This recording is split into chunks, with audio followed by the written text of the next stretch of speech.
Baby ko, first day of school. Good morning. Ay, ang dali talagang gisingin ng baby ko na to eh.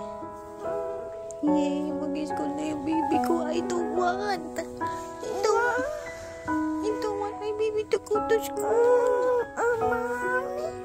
Come here na. Gising na rin natin si ate. Mommy. Yes, bebo. Go to school na? Excited?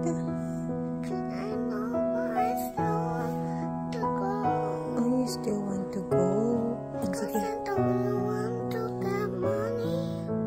Money? Ay, magbigay si mami ng money. Why? When you do things that work, you won't get money. Parang nakawait na si mami. Hindi, mas gusto ko kasama yung baby ko.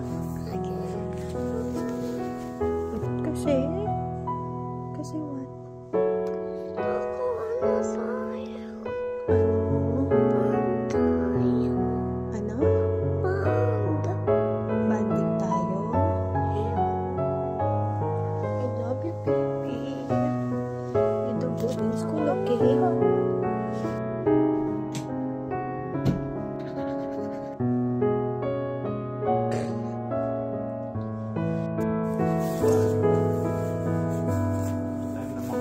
How's your bag?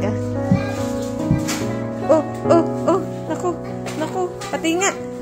Naku, mas malaki pa sa bebe ko yung bag niya eh. Papasok na ba talaga tong baby ko? Baby ko lang to eh. Mahal na mahal ko to eh. Wala na akong kabanding sa bahay. Wala na akong kabanding. Kuray na si mom. What? No, ganun din yun. Sige na. Ito talaga si Angalin. So heavy yung bag mo. But my baby. She gets close to our house. My baby. Nahampalpak yung first day mo. Late ka. Oh my gosh. But that's okay, no? At least we know. Next time. Hindi pala. Ano ba yan?